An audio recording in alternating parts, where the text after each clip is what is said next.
Corona पीड़ितों की दास्तां पेश करता पद्मश्री आचार्य कौलक्लूरी इनाक द्वारा रचित प्रवास उपन्यास में आपका स्वागत है। काफी है हाथ, मुंह, नाक आदि धोते रहना है। हमें कोरोना नहीं आएगा, डरने की जरूरत नहीं है, राम ने कहा।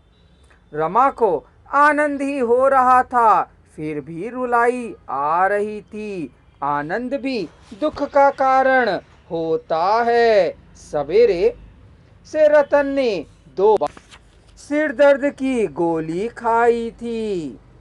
30 साल की सुहागिन स्त्री करहाती चल रही थी। पैर दुख रहे थे, पैर की उंगलियों को खींचा था। सोई नहीं थी, बेचारा उसकी सफरिया करता रहा। 4 साल की नन्ही बच्ची को पेचिश हो गई। रास्ते पर वही काम था।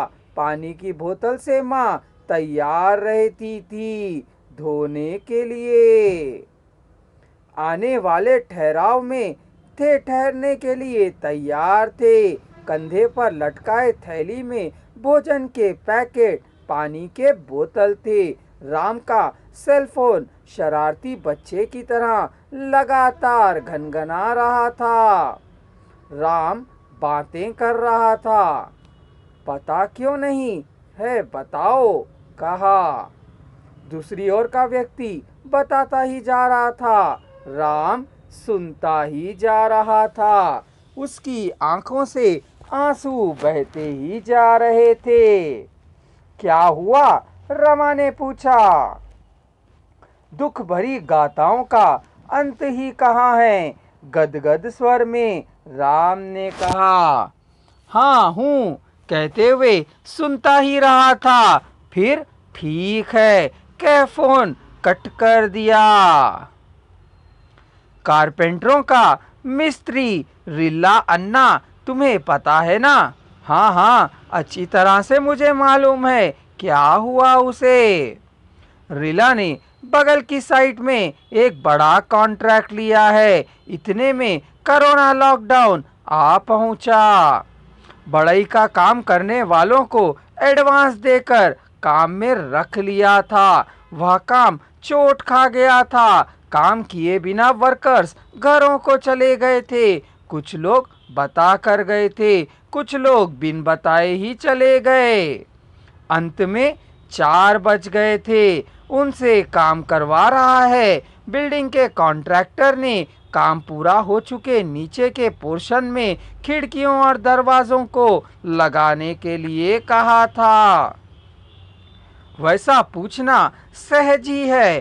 कूलियों की कमी होने लगी थी। जो शेष बचे थे उनसे काम नहीं हो पा रहा था। 2 हफ्तों से पैसा ना होने के कारण बंटवारा दे नहीं पाया था। पूछने पर कारपेंटर ने कहा, काम पूरा करो, पैसे लो। जो 4 लोग बचे थे वे भी अंततः चले गए। आदमी नहीं थे। मैं ही काम करके इसे पूरा करूंगा, फौरन पैसे देने हैं कह कॉन्ट्रैक्टर को मनवा लिया और उसने हाँ कहा। कूलियों को देने के लिए पैसे नहीं थे। वे गालियां बकते हुए चले गए थे।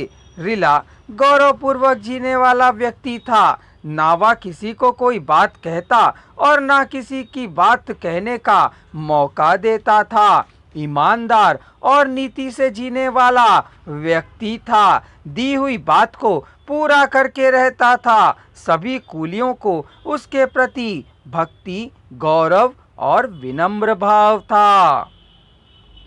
इस प्रकार के लोगों को गाली देते, फटकारते हुए चले जाने की उसने सोची भी न थी।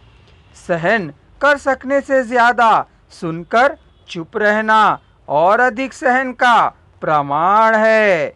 कूलियों के चले जाने पर भोजन पकाकर देने वाले भी नहीं होंगे। उसे भी बिहार जाने का मन था।